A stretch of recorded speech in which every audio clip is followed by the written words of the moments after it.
주어진 내 삶에, 주어진 내 시간 속에 주의 뜻을 알아가는 은혜가 꼽히는 교회 그리스도인 되시기를 주님의 이름으로 간절히 축원합니다. 마태복음에는 예수님이 사역을 기록하고 있는데 제1차 갈릴리 사역을 마감하는 마태복음 4장 23절에 이렇게 기록되어 있습니다. 제가 한번 봉독해 보겠습니다. 4장 23절입니다. 예수께서 온 갈릴리에 두루 다니사 그들의 회당에서 가르치시며 천국 복음을 전파하시며 백성 중에 모든 병과 모든 약한 것을 고치시니라고 되어 있습니다. 오늘 본문 여기 보면은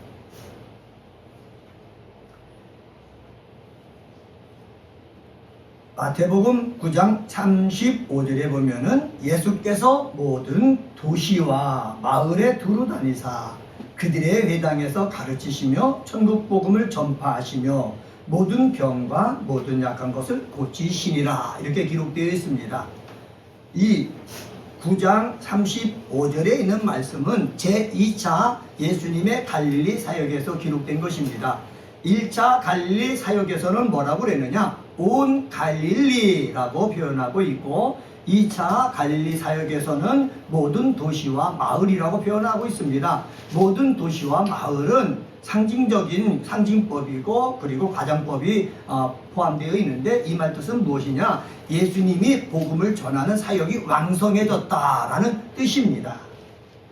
예수님의 사역은 갈릴리 1차 사역에 비해서 2차 사역에는 더 왕성해졌습니다. 왕성해졌던 이유가 무엇입니까? 36절에 보면은 이렇게 말씀하고 있습니다. 9장 36절에 보면은 무리를 보시고 불쌍히 여기시니 이는 그들이 목자 없는 양과 같이 고생하며 기진함이라 이렇게 기록되어 있습니다. 우리말로 불쌍히 여기다 라는 것을 사전을 찾아보면은 어떻게 되어 있느냐? 보기에 답답하고 딱해 걱정하며 안쓰럽게 여기다 라는 말로 되어 있습니다. 불쌍히 여기다, 보기에 답답하고 안쓰럽게 여기는 마음이 예수님에게 있었다는 거예요. 우리 말 사전에 의하면은. 그러나 이 말은 헬라어로 기록되어 있지 않습니까? 헬라어를 보면은 에스플랑크니스테라는 단어를 썼는데 이 단어를 어떻게 해석할 수 있느냐 봤더니 긍휼히 여겨 마음이 움직이다 이렇게 해석할 수가 있다는 거예요. Be moved with compassion for 긍휼히 여겨갖고 내 마음이 움직였다. 예수님께서 1차 갈릴리 지역을 돌아다니고 그리고 2차 갈릴리 지역을 돌아다녔을 때 백성들이 사는 모습, 그의 몸속에 갖고 있는 여러 가지 질병, 고통 이것을 보시고 긍휼히 여겨 마음이 어떻게 움직였다라는 사실입니다.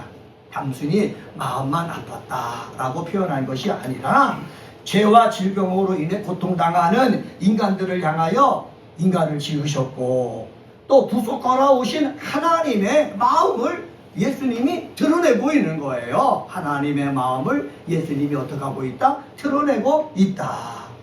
이러한 마음은 단지 감정상으로 측은함에 머무는 것이 아니라 어떤 구체적인 행동에까지 이르게 하는 거예요.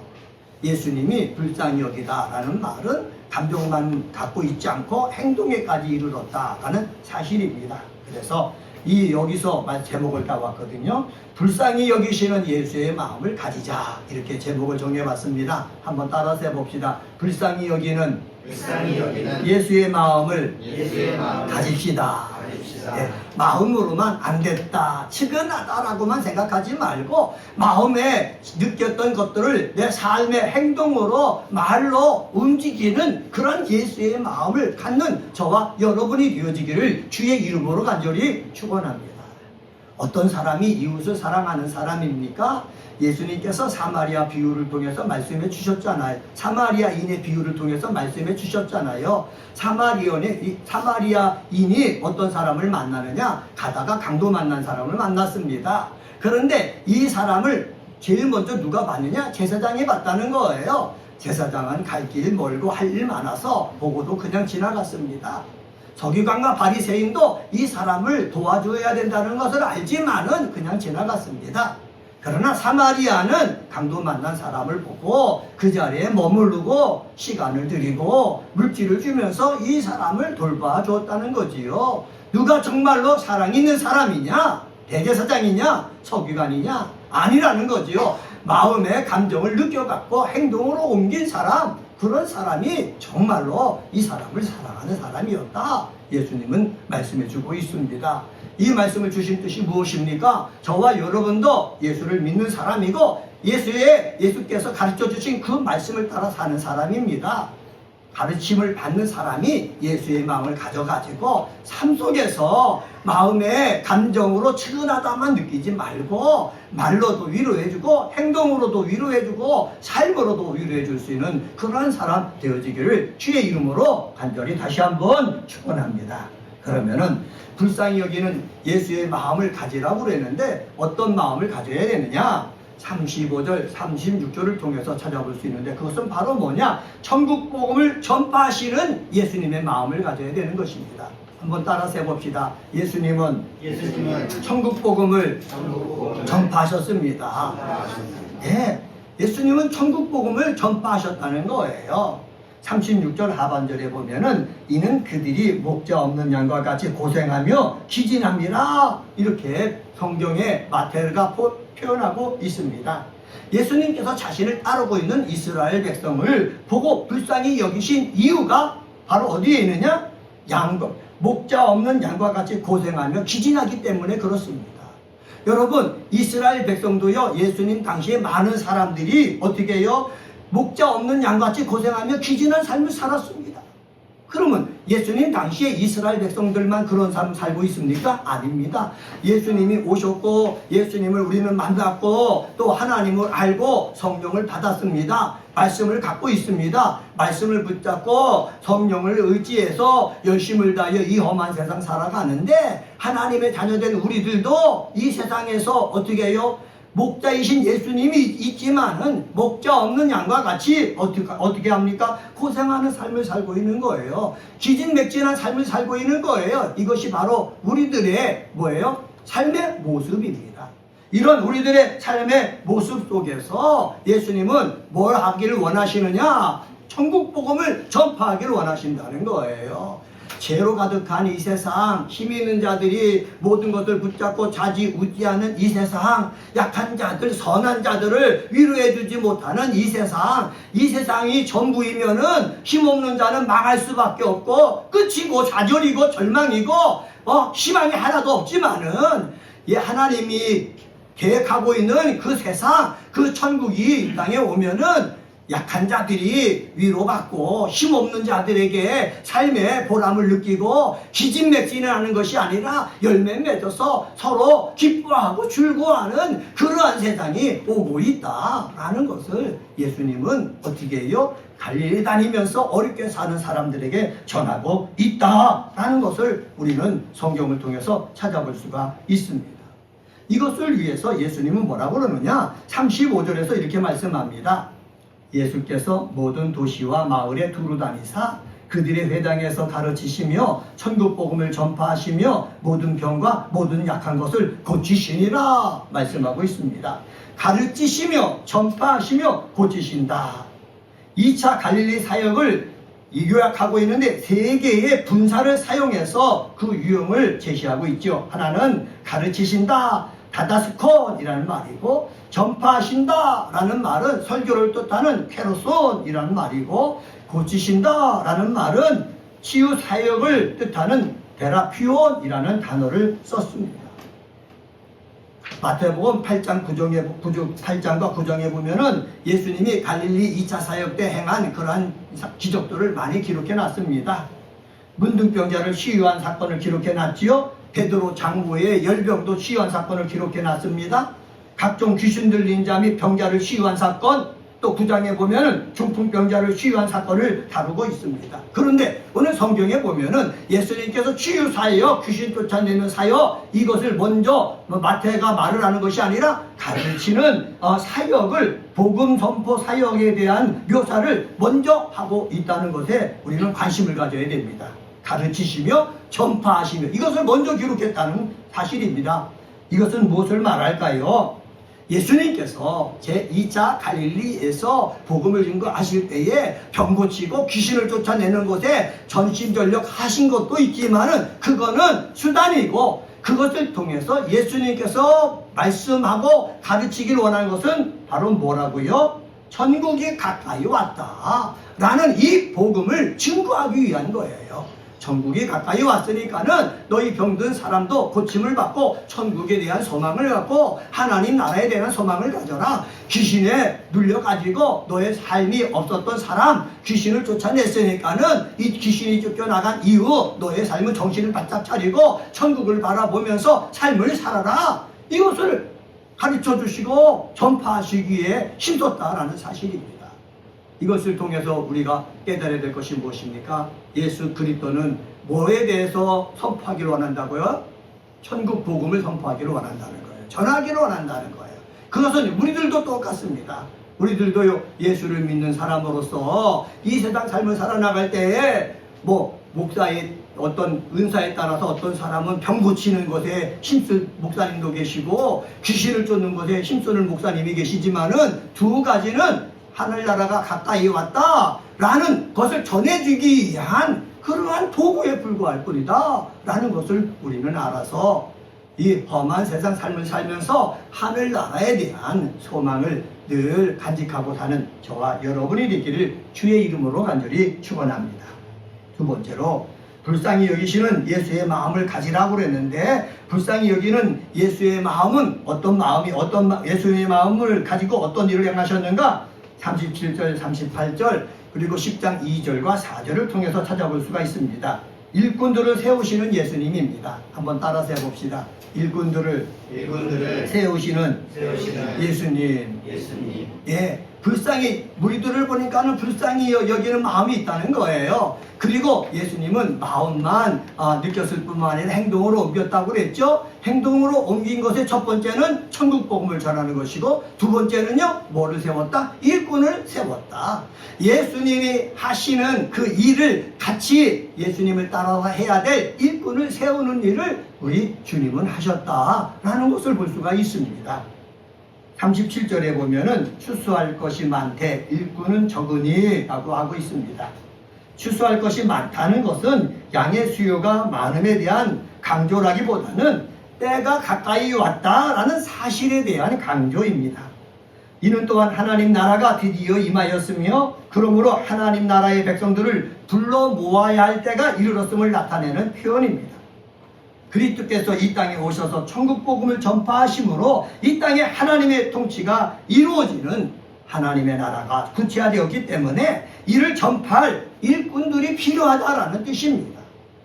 이러한 본문을 제시하는 것은 일꾼의 필요성에 대해서 강조하는 것입니다. 한번 따라서 해봅시다. 예수님은 일꾼의 필요성에 대해 강조하고 있습니다. 네, 예수님은 일꾼의 필요성에 강조하고 있어요.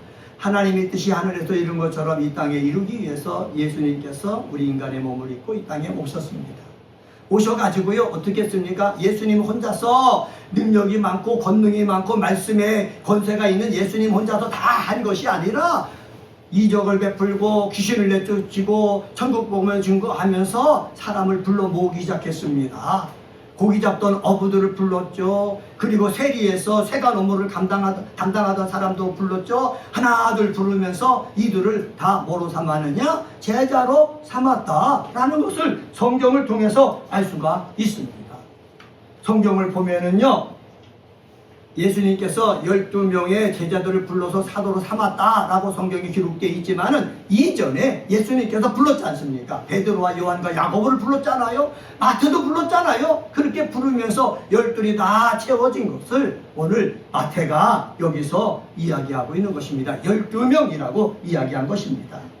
12명이라고 얘기했는데 이 12명은 바로 뭐냐? 이스라엘이 12지파로 인해서 되어진 것이기 때문에 영적인 이스라엘을 표현하기 위해서 12명의 제자를 택했다라고 성서학자들이 해석을 하고 있습니다. 이 12명의 제자를 택한 이유가 무엇입니까? 여기 보면은 이렇게 말하고 있습니다. 여기 10절 한번 봅시다. 10장 1절. 그 12제자를 뭐 했다? 불렀다. 12제자를 불렀다라고 말씀하고 있지 않습니까? 여기서 제자라는 말을 갖다가 마테테스, 헬라어로 마테테스라고 하는데, 여러분 배우는 자, 익히는 자, 이런 자가 뭐예요? 제자예요. 다시 말하면 자기 선생님으로부터 지식과 그리고 삶의 방법을 배우고 익히는 자, 그 자가 바로 뭐예요? 제자예요. 12명은 바로 예수님이 직접 불러가지고 제자로 삼은 그런 사람을 갖다가 뭐라고 하고 있습니까? 사도라라고 칭하고 있습니다. 그래서 요 제자 할 때도 거기다 관사, 정관사를 붙여가지고 이 제자는 사도들이다, 이렇게 구별해서 이야기하고 있는 것입니다. 이 12제자를 뽑을 뿐만 아니라 많은 제자들을 예수님께서 두셨습니다. 왜 두셨습니까? 예수님께서 담당해야 될 일들을 이 제자들을 통해서 담당하길 원하셨기 때문에 그렇습니다. 여기 성경에 보면은 이러한 제자들을 예수님께서 어떻게 했다라고 하고 있느냐? 보내셨다. 12를 내보내셨다라고 표현하고 있습니다. 12제자를 택하신 것은 예수님이 하실 일을 하기 위해서고, 세 번째로 12제자를 택해갖고 내보내셨다라는 말은 뭐냐? 천국 복음을 전파하게 하시기 위해서다라는 것입니다. 한번 따라서 해봅시다. 천국 복음을 전파하게 하시는 예수님이십니다. 예, 12제자를 예수님이 택하셨다고 그랬습니다. 이 택하신 것은 바로 무엇을 위해서 그렇다고요? 예수님이 하셨던 천국 복음을 전하는 것을 이 12제자로 하여금 그 일을 하게 하기 위해서 예수님께서 12제자를 택했다라고 말씀하고 있는 것입니다. 5절 상반절에 보면은 성경에 뭐라고 말씀하고 있느냐? 예수께서 이 12를 내보내시며 라고 기록하고 있습니다. 내보내시며 라는 말을 제가 헬라어로 찾아보니까는 아페스텔레 일렌이란 단어입니다. 이 말은 바로 뭐냐? 어떤 인물을 주어갖고 대리로 파견한다 라는 뜻이 여기에 담겨져 있습니다. 여기에서 어떤 단어가 나온 줄 아십니까? 사도라는 단어가 나온 것입니다. 예수님께서 12를 택한 이유는 바로 뭐냐? 권한과 능력을 주셔가지고 천국 복음을 전하도록 하시기 위한 것이다, 이렇게 성경은 설명하고 있습니다. 그러면은 이 12명의 사도들만 예수님께서 권한을 주셔가지고 능력을 주셔갖고 천국 복음을 전하게 하십니까? 아닙니다. 우리들에게도 똑같이 사도들에게 주셨던 그 권한을 주시면서 천국 복음을 전하도록 하셨습니다. 제가 지난주에도 말씀을 드렸는데 마태복음 28장 16절서부터 20절에 보면은 예수님의 지상 명령에 대해서 나오고 있습니다. 제자들을 불러 모았습니다. 올릴리로, 갈릴리로. 예수님의 부활을 본 사람들이 다 갈릴리에 모여 있는 거예요. 그 산에 모여 있는 거예요. 그때 예수님께서 승천하시기 전에 제자들에게 말씀하셨습니다. 너희들은 가라. 그리고 전하라. 그리고 그들을 가르쳐 지키게 해라. 뭐로 삼아서? 제자로 삼아서 가르쳐 지키게 해라. 그리고 이 일을 할 때까지 내가 너희와 영원히 함께 있겠다. 예수님께서 제자들에게 분명히 약속해 주셨습니다. 이 약속은 승천하실 때도 약속해 주셨지만은 승천하기 전에 제자들을 불러 가지고 내보내실 때도 이 약속을 하면서 내보내셨습니다. 이 약속을 받은 제자들이 나가서 복음을 전했잖아요. 70여 명의 문도들이 나가서 복음을 전했잖아요. 근데 복음을 전할 때 복음을 전하면서 병든 자에게 손을 얹으니까는 병든 자도 낫고, 귀신을 명하니까는 귀신이 떠나갔다. 그것을 예수님께 보고를 했잖아요. 예수님께서 제자들을 택해가지고 권한을 줬을 때 12명에만 준 것이 아니라 예수님이 사역을 감당하는 사람들에게 다 주신 거예요. 다 주신 거예요. 그런데 더 감사한 것은 뭐냐? 예수님의 부활을 본 사람뿐만 아니라 이런 사람들이 모여갖고 기도해서 오순절 마가의 다락방에 오순절 날 성령의 강림을 받은 사람들은 또 예수님이 주셨던 그 권세를 이어받아가지고 병든 자를 고치고 귀신을 내쫓으면서 천국 복음을 전한 겁니다. 그래가지고 이 세계에 교회가 세워지고, 그리고 주일마다 모여서 하나님 앞에 예배드리는 일이 벌어지는 것입니다. 사랑하는 그리스도인 여러분, 우리 예수님께서 성령을 통해서 여러분을 불러서 하나님의 자녀 삼아 주신 그 이유가 바로 뭐냐? 구원받아서 천국에만 가라, 이 뜻에만 있는 것이 아니라 너희가 구원받아서 천국에 갈 뿐만 아니라 구원받지 못한 세상에 있는 사람들이 많은데 그들에게 뭐해? 천국 복음을 전파하는 삶을 너희도 살아라 라고 말씀하고 있는 것입니다. 한번 따라서 해봅시다. 나도 천국 복음을 전파하는 삶을 삽시다. 네, 나도 천국 복음을 전파하는 삶을 살아야 되는 것입니다. 이전에는 천국 복음을 전파할 때 많은 사람들이 예수 믿으면은 구원받고 천당 갑니다. 예수 믿지 않으면은 구원받지 못해서 지옥에 갑니다. 말로만 했거든요. 근데 요새는 말로 가지고 천국 복음을 전하는 게 아닙니다. 예수님처럼 삶을 보이면서 천국 복음을 전해야 그들이 예수님을 믿고 그리고 천국 복음을 믿고 그들의 삶이 변화돼서 천국에 들어갈 그러한 자격을 갖춘 삶을 살게 되는 거예요. 우리들도요, 천국 복음을 전파하는 그러한 제자가 되려면은 말과 삶 속에서 주님의 말씀이 이렇게 보여져야 될 줄 믿습니다. 나타내져야 될 줄 믿습니다. 목사들도 알고 있는 그 말씀이 삶으로 나타내어지고 말로도 나타내지고 행동으로 나타내어지고, 그리고 예배드리고 있는 사랑하는 성도들도 이 복음을 들은 이 말씀이 내 삶으로 나타내어져 가지고 예수께서 이루고자 하시는 그 놀라운 복된 역사가 우리들 삶 가운데 나타내어지기를 주의 이름으로 간절히 축원합니다. 그러면서 예수님께서 부탁한 것이 있어요. 그것은 바로 뭐냐? 8절 말씀 보면은 병든 자를 고치며 죽은 자를 살리며 나병한 자를 깨끗하게 하며 귀신을 쫓아내되 너희가 거저받았으니 거저주라. 거저받았으니 거저주라. 예수님께서 말씀하신 거예요. 아무 대가도 치르지 않고 너희들이 하나님의 자녀가 되고 그리고 하나님의 말씀을 받은 자가 되고 사명을 받은 자가 되었으니까는 너희들이 이 사명 가지고 천국 복음을 증거할 때 뭐 받으려고 하지 말고 뭐 대가를 받으려고 하지 말고 인정받으려고 하지 말고 자꾸 주려고 하라는 거예요. 한번 따라서 해봅시다. 주려고 하라. 주려고 하라. 네, 많이 받았으면은 많이 주려고 하라는 거예요. 이게 예수님이 우리에게 가르쳐 주신 법칙이에요. 내가 주려면은 내가 많이 받아야 되는 거예요. 누구한테 받습니까? 우리는 기도하고 말씀을 묵상하면서 하나님으로부터 받고 하나님으로 받은 것을 거저 많은 사람에게 나눠줄 수 있는 저와 여러분이 되어지기를 주의 이름으로 간절히 축원합니다. 내가 받아야 줄 수가 있지 받지 못하면 줄 수가 없는 거예요. 그러면 저와 여러분의 말씀을 읽고 기도해야 될 이유가 어디 있습니까? 말씀을 읽으면서 내가 은혜를 받아야 되고 믿음에 대한 확신을 가져야 되겠죠. 기도해야 될 이유가 어디 있습니까? 내 하는 일이 잘 되어가지고 형통할 때에 내가 잘 되어서 하나님께서 주신 것을 받아가지고 내가 줄 수 있기 때문에 기도해야 되는 거예요. 이런 목표를 가지고 어떻게 말씀을 읽고 묵상하고 그리고 기도해서 하나님이 주시는 은혜를 많이 받아가지고 줄 것이 많은 믿음의 사람 되시기를 주의 이름으로 간절히 축원합니다. 말씀을 정리하겠습니다. 오늘은 마태복음 9장 35절서부터 10장 8절에 있는 말씀 가지고 불쌍히 여기시는 예수의 마음을 가지라 라는 제목으로 말씀을 전했습니다.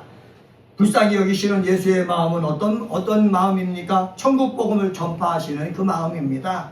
불쌍히 여기시는 예수의 마음은 어떤 마음입니까? 일꾼들을 세우셔가지고 천국 복음을 전하게 하시는 그 마음입니다. 불쌍히 여기시는 예수의 마음은 어떤 마음입니까? 예수님이 전했던 것처럼 우리들도 천국 복음을 어떻게 전파하게 하시는 마음입니다. 우리들도 예수님처럼 따라 행하는 믿음의 사람 되시기를 주의 이름으로 간절히 축원합니다. 기도하시겠습니다.